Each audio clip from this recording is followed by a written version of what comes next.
Hi, I'm Kevin Harrington. I'm Samba Bachili. Nina Vaca, Chief Executive Officer of Pinnacle Group. An original shark from the hit TV show Shark Tank. CEO of ADS Group. The largest Latina-owned workforce solutions in America. I first identified myself as an entrepreneur when I was 15 years old. My mother and father immigrated here with a suitcase and a dream. I had a front row seat to entrepreneurship. I am living proof of what is possible in this country. Today, the marketplace is very tough. The challenge for African market today is its access to capital. The number one reason why we can't scale as entrepreneurs is access to capital. What makes Glow so different and so powerful is the access to experts, gurus, mentors, coaches, financiers, venture people, money. When I started my business, I immediately went to engage with different communities, different platforms. Glow makes that experience digital. A digital platform makes it so much faster and so much easier for you to meet like-minded people. The financial platform that Glow have that make Glow unique. Glow is about commerce, Glow is about community, and Glow is about having access to capital. Glow is an asset to every entrepreneur in this country and globally. It's about helping you take your business, your idea to the next step. Hi there, and welcome to Business Acceleration 2.0. It's the show where leaders go to grow. My name is Michelle Lemons-Pacenti, and I'm thrilled that you could be here with us today. Today, our guest is Mr. Jay Steinfeld. Jay is going to be sharing the content of his new books, Lead from the Core. But before we go there, I want to cover just a few housekeeping items. Number one, we want to make sure if you're watching us on social media that you are sure to like and subscribe to us. And that way you'll be notified of all of our upcoming events. Two, if you are in a city, Dallas, Fort Worth, Minneapolis, we've got chapters located all across North America, and we would love for you to join GLOW, the Global Leaders Organization, and become a member if you're a young entrepreneur looking to grow your business, or even if you're an older seasoned entrepreneur looking to grow your business. We would love you to come on board with GLOW. We wanted to highlight our sponsor for the day, which is the Business Finishing School. Business Finishing School is an online program that allows you as an entrepreneur business leader, take your business and scale that business to where it becomes a business that somebody might want to buy. It's all about learning what you need to do in order to grow, build the business so that you could have investors come, maybe want to invest or actually even want to buy your business. And even if you don't want to sell your business, how great would it be someone coming to offer to buy your business? And we're going to be talking about that a little bit more with our guest, Jay Steinfeld. Lastly, we've got our event that's happening on March the 6th, Saturday, March the 6th, which is a virtual event. Yes, I know we've talked about having a live event, but we've moved to it becoming so that it is virtual so that you could attend wherever you are. I know there were a lot of concerns with COVID, so for this particular event, we're going virtual. And we'd love for you to join us. We've got Vince Pacenti that will be speaking, Dre Redford that will be speaking, Rick Sapio, Kevin Harrington. So we've got some great guests that will be on board with us for the virtual event. It'll be all day on Saturday. The cost to do it is $67. If you're a premium member, it's free. So if you're a premium member of the Global Leaders Organization, you get to tune for free. Otherwise, it's $67 for the day. Hope that you can join us. We look forward to seeing you there. Okay, so let's go ahead and move on to our guest today, Jay Steinfeld. He is the author of the book, Lead from the Core. Fabulous book. I read it. It was a great read, just chock full of great content. So Jay is the founder of a company called blinds.com that he started from scratch, $3,000, less than $3,000, and ended up selling his business to Home Depot. So we're going to hear about his journey, how he got started, and how he ended up creating a company that someone wanted to buy, like Home Depot. So we're going to hear all about it and that transition that he made from owner, entrepreneur, to an employee of a Fortune 500 company. So without further ado, let me ask Mr. Jay Steinfeld to come on. Hi, Jay. Michelle, hi. Thanks for having me. Yeah, it's wonderful. Thank you for being here with us. I really appreciate it. We've got lots of entrepreneurs that are sitting back watching this and can you give them just a little bit of background about how you got started and where you came from? Just so if they don't know you and they haven't bought the book, Lead from the Core, they can learn a little bit more about you right now. Sure, happy to. I'm a CPA that hates accounting for two reasons. One, I just don't like it. It's counting other people's money. And two, I got fired from an accounting job. So what's That to probably like doesn't about make for a very good accountant. that? So what I ended up doing is going into business with my wife, a little blinds mom and pop store. I was the pop, my wife was the mom, and we were shop at home decorators.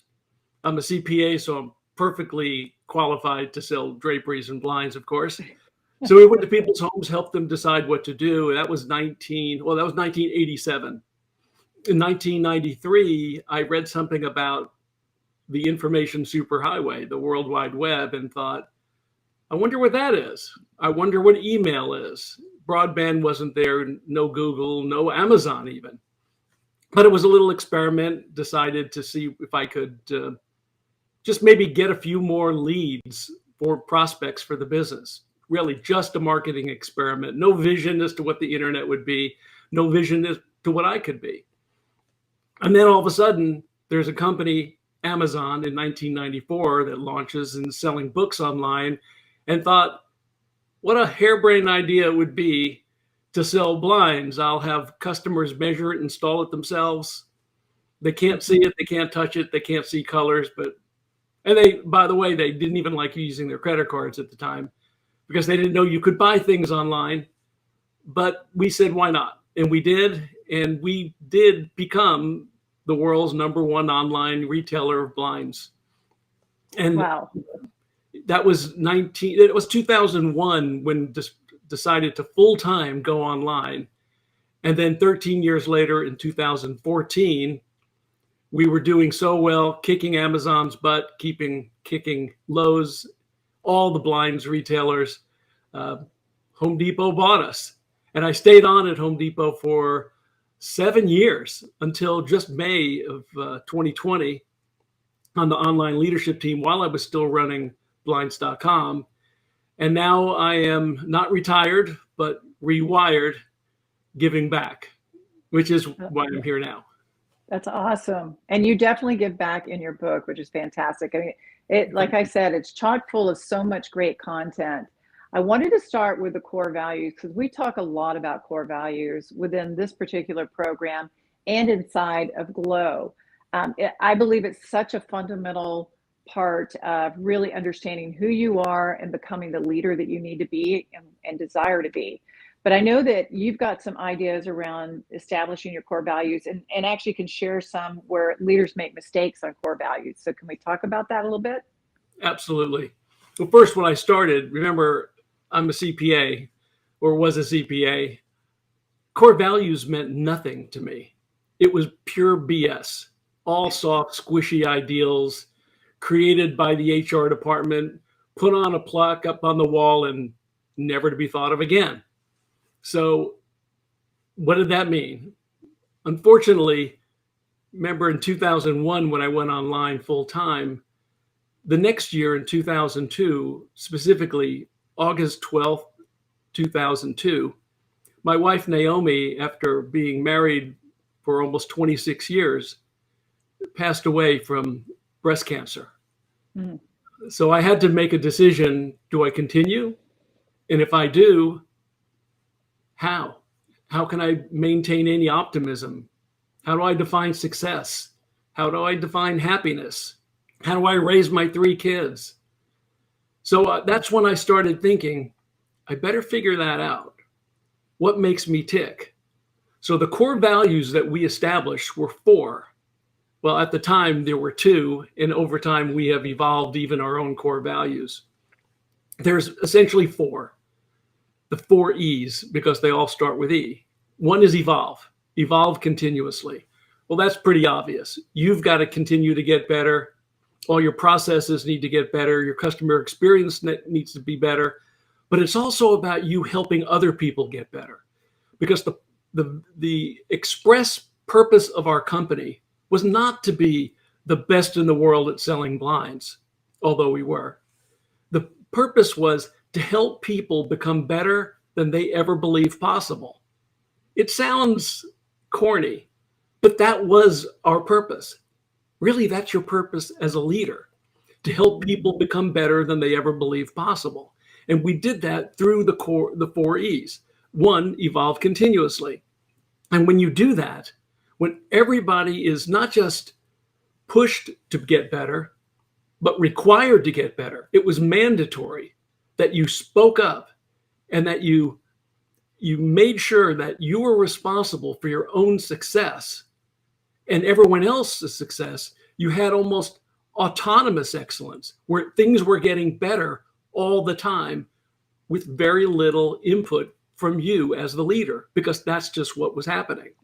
Were you providing educational content for them to grow? Absolutely. It just doesn't happen, but I'll get to that in a second, because that has to do with generosity and investing in people. Gotcha. I'll Okay. do the other 3, then we can come back to that, because that's a great question. I would love to answer that one. So the second is, in order to get better, how do you do that? Well, you do it by taking chances, experimenting without fear of failure. Those go hand in hand, so that when you want to get better, you take little chances. Now, for me, I never bet the ship. I'm risk averse. I don't like taking big chances. You think, well, wait a minute. You're an entrepreneur. You take big chances, right? No, I take chances to make big wins, but with low downside risk. That's how you experiment without fear, when the downside risk is so little that there really is nothing to fear. It's not about being brave. It's not about being courageous or having this resilience that entrepreneurs are supposed to have. It's about understanding from your head that there really isn't much to fear. Okay, so the next thing is express yourself. In order to determine what you should experiment with and where you need to improve, you need people to speak up, especially when they disagree. So we want people to speak up, and that's where you get to express. So now you can see how all 3 of these work together. And the 4th one, the best one, is to enjoy the ride. Now, enjoy the ride, yes, free food, celebration, foosball, all those types of things, parties. But for us, enjoying the ride meant doing things that people said we were never going to be able to do, like sell blinds online, be the number 1 leader selling blinds online. That's cool. That's fun. And by building ourselves and helping everybody else get better, that is also fun.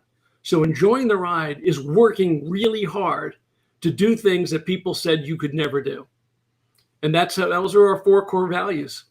And that's how we were able to beat Home Depot and Lowe's and Amazon, because we never, ever stopped.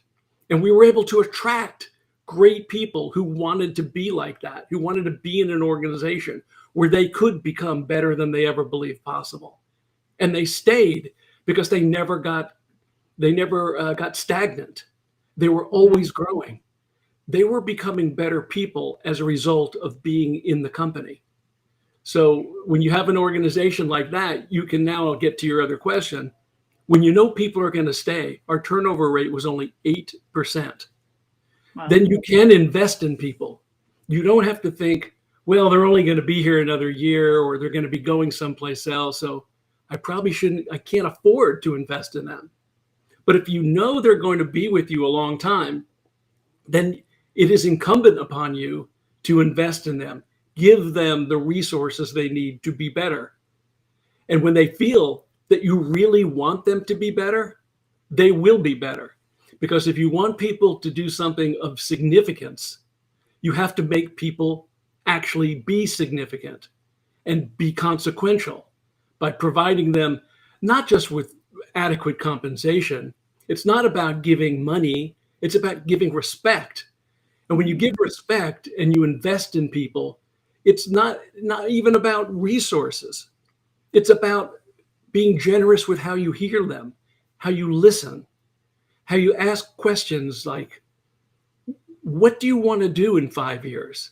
Is it even with us?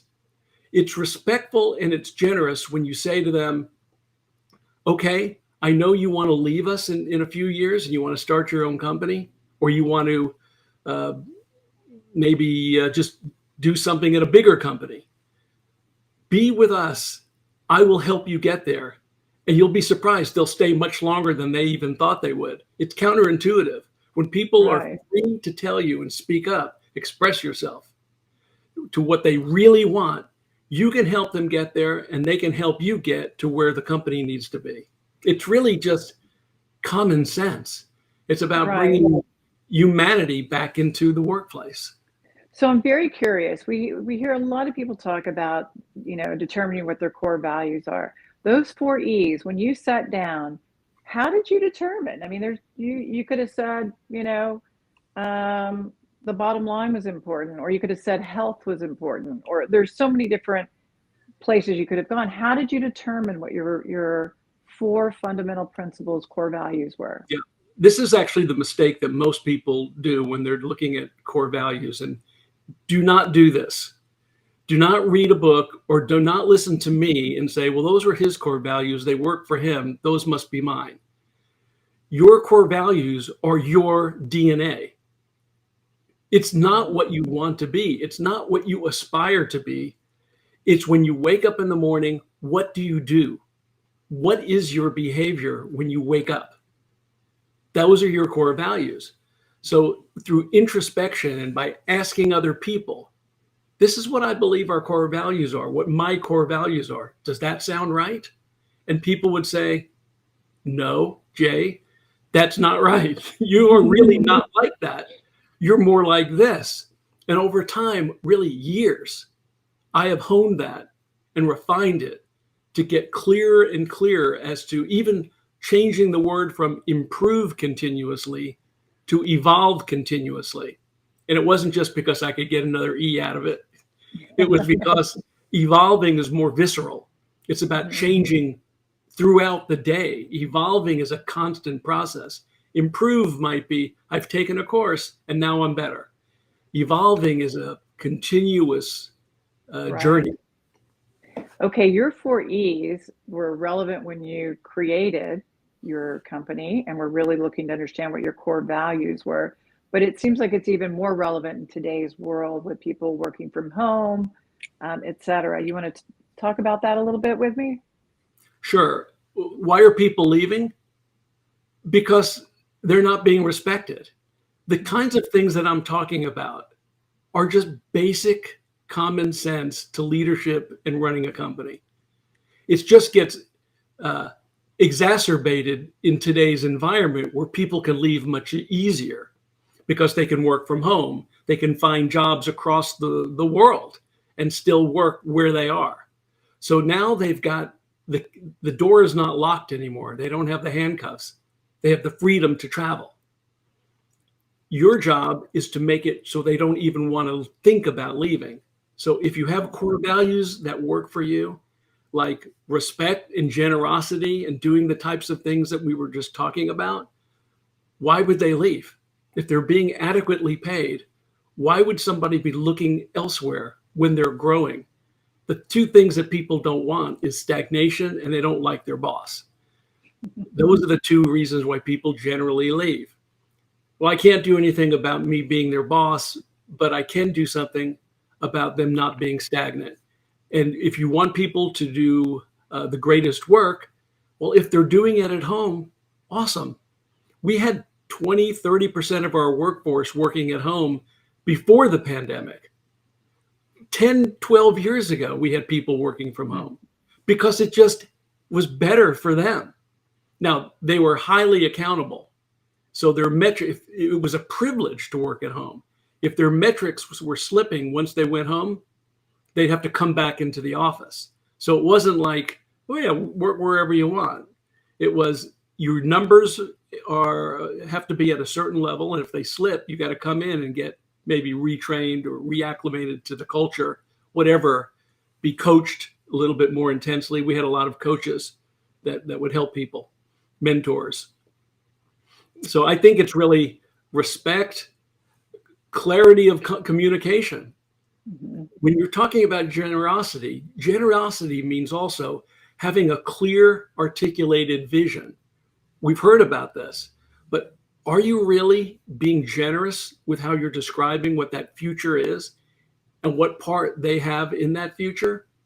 That's a form of generosity by being very clear and spending time of yours to make sure they know how they fit in to a very compelling, bigger future.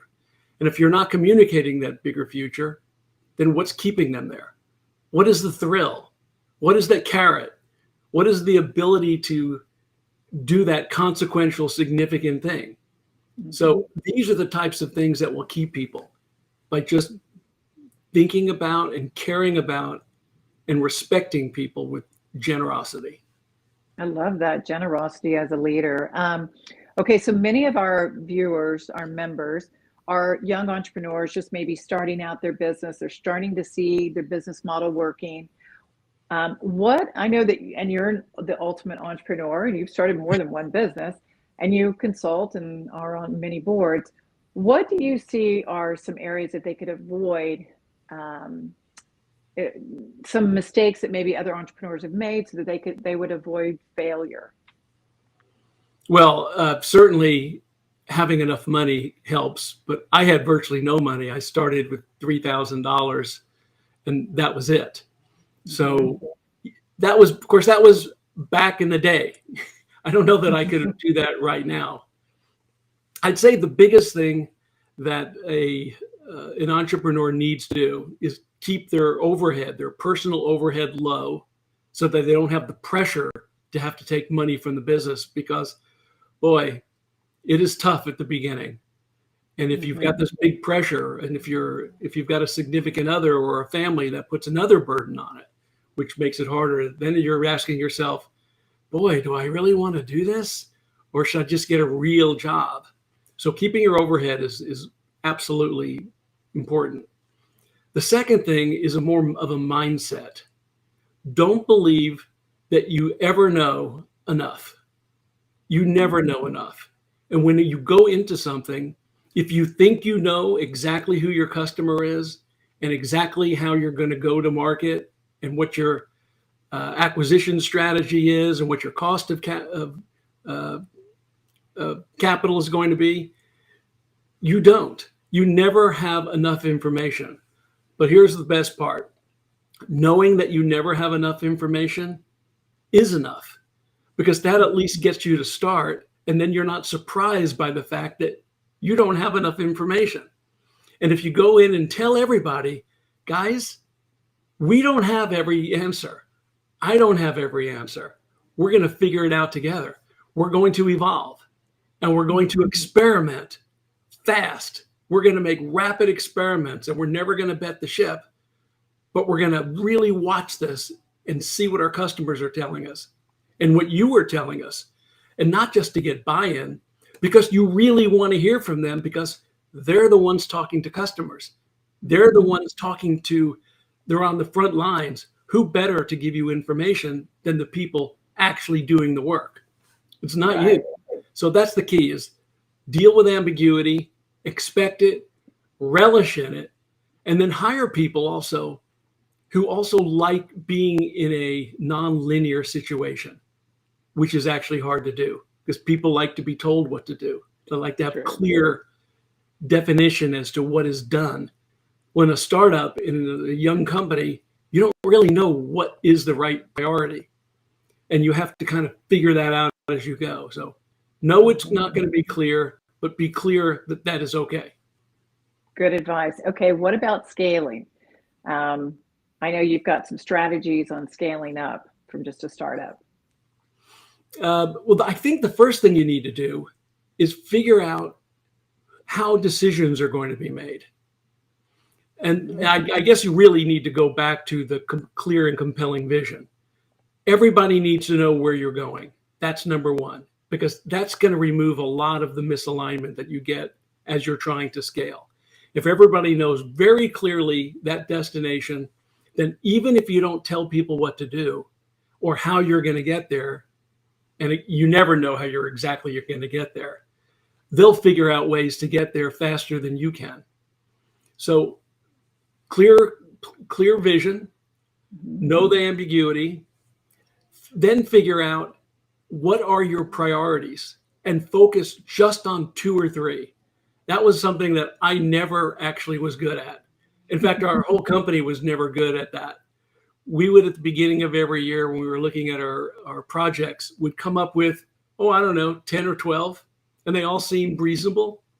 And then we realized that at the end of the year, we did 3 of them, and we didn't even get to some of them, or we started some partially. That's a bad idea.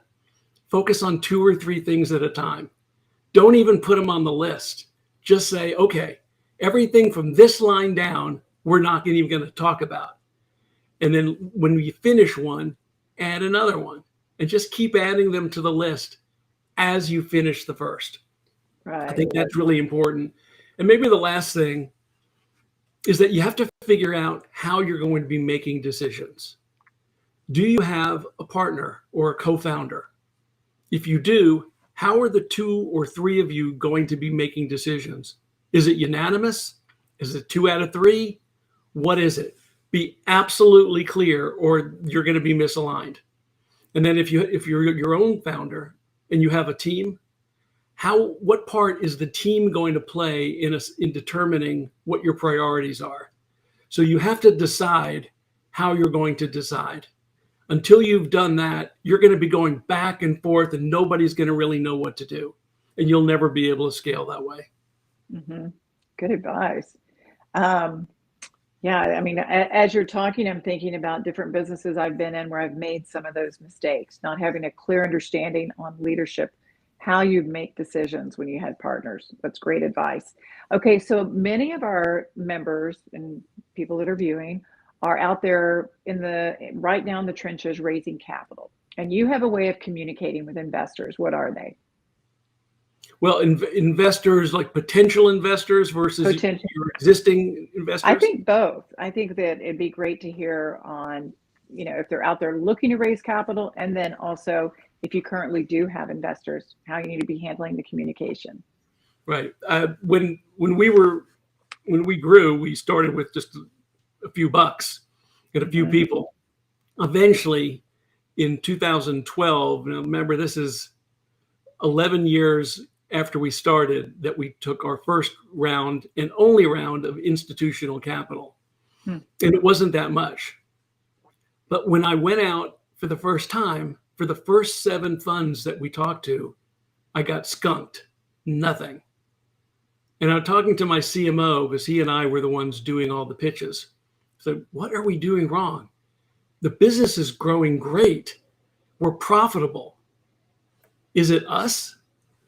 And I realized it was us. It was us.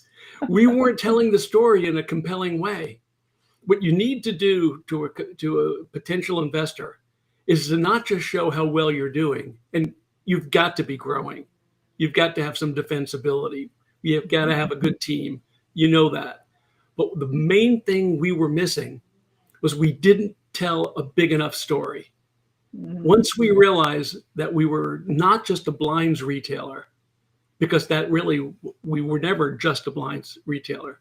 We wanted to take our platform and then leverage it into other hard to buy, complex configurable products like custom decks, custom doors, custom sofas, custom sprinkler systems, custom tables and chairs. We wanted to be the best in the world at selling complex, customizable products.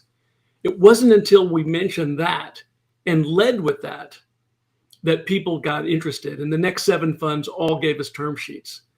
So that was a big lesson for us, that you have to tell a big story and believe it. And we did believe it. As far as what was that?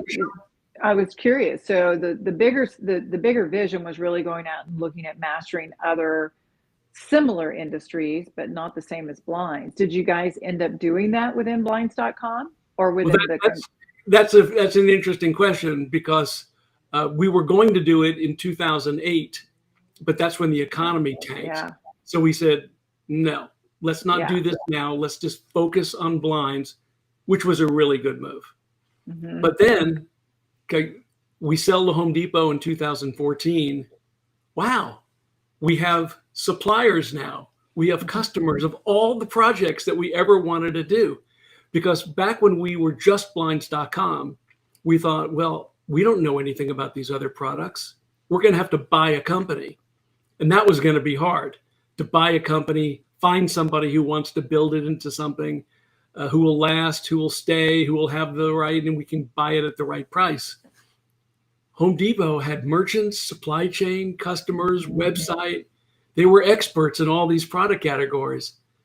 So all of a sudden, we were able to take our platform and integrate it into the Home Depot platform and sell custom decks, custom vanities, custom Right. countertops, all these things.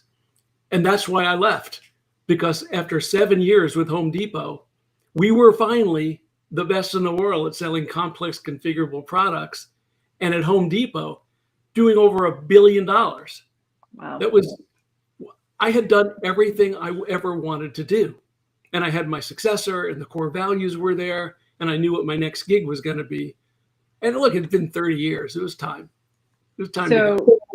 do you think creating that bigger vision was the ultimate reason and strategy as to how you attracted Home Depot or others? Because we've got entrepreneurs that have businesses that they would like to sell as well. What did you do with your business to attract, your type of buyer, and maximize your company so they would want to buy you? Okay. The easy answer is we were kicking their butt. We were number one. So they wanted some of that. And they were far from that. And they realized if they wanted to get up to speed, they needed to buy us. It was a classic make or buy situation. We also had the technology so that they didn't have to build it themselves. And they had started trying. And of course, this small little nimble company with a few $1 million did it, where they were spending a lot more and hadn't gotten anywhere close to even beginning coding it. So having a secret sauce, this technology was great, and our numbers spoke for themselves. But they didn't think that we would ever sell. When they came for the first time, they looked around and they went, Jay loves this company. The team loves his company. He'll never sell. That's what they told us later. And of course I was going to sell if they just made the price the right amount, and they did. So if you really want to get the maximum amount, then one, don't think you have to sell it. Don't put yourself in a situation where you must sell. Grow. Be fine with your business. Love your business. Love where you're going. They'll feel that, and they'll say, I'm going to have to pry that away from them. And look, if the worst thing that's going to happen to you is you've got this great thriving business that's making a lot of money, nothing wrong with that. Right. And that's the way we went into the whole negotiation. We knew our business was growing. We didn't even think we were near where we needed to be before we were going to sell. We didn't seek them out. They sought us out. And it was a great position to be in. Yeah, Lowe's had also come to us right before they did. So there was a little battle going on. And Bed Bath had started making overtures to us. So before, nobody had ever heard of us. I'd go to like my friend's house and they'd say, so what do? You do what? You sell blinds? Those things you mean like in my windows? Is that what you do? Do you have any employees? Do you have an office? Yeah, I've been doing like $150 million and I've got 500 people. They're shocked. So have a business that you love, that you don't need to sell. Be growing. The profitability isn't really even as important as the fact that you've got something growing, and then have a big story as to where it needs to be. Good advice. Okay. So let's talk about it. I mean, you went from entrepreneur, owning your own business, to becoming an employee. How was that transition of going in and started working for another organization? Well, it was a little scary, but in reality, when I was about to leave, and I talked to the CFO at the time, who went on to become CEO of UPS. I asked her, so what did you think when you first bought us? How long did you think I was going to stay? And this is in my book, Lead from the Core. She said, Jay, we thought you were going to hate us and leave after 90 days. Wow. So why didn't that happen? Well, it happened because I had a chance to build the company and do the things that I've always wanted to do. But in the meantime, how did I cope with turning over the keys and having no technical authority over any decision? Well, it's because we were able to maintain our autonomy and our core values. We were able to keep the culture that made us what we are. And I give a lot of credit to Home Depot for allowing us to maintain that culture and that autonomy. But when you think about it, when you go all the way back to the beginning, when I started taking in outside money, not institutional, just friends and family, I was already starting to give up control. And there was a time where I had no effective control anymore. The board could have gotten rid of me, like when I was a CPA. And I was always afraid of that. But from a technical perspective, I wasn't in control, but practically I was. So as long as you are growing the company, as long as you're building the company and building yourself, you may not have the technical control, but you can have practical control. And because I already had given up control, I had a board. I had a legitimate board. So one of the other things you can do when you're getting ready to sell is to have a real board that's advising you. I mean, with independent directors who have certain skills that you don't have. And when you have a legitimate board and we had Ernst & Young as our CPA, we had Silicon Valley Bank as our banker. We were positioning ourselves to potentially go public at one point. We had audited financial statements. We had been auditing our financial statements, but we had given up all this so that once we went into Home Depot, I was already used to not being in control. But now I had these superpowers that I never had by myself. We had we had 450,000 employees that Home Depot had that we never had before. It was like we were Tony Stark and Home Depot was Jarvis in the suit, and together we were Iron Man. Oh, I like that analogy. That's great. Okay, so if you over the whole span of the business, if you were to look back and go, wow, I wish I had done that one thing differently, what would it be? What would it have been? That's an easy one. I wish I had spent more time with my family, especially after Naomi died, because I just rushed into work. It was something I could control. And that took a long time to reconcile for my children and for me. And we have finally, but I wish I had not rushed into work and I'd given more time to my children at the time.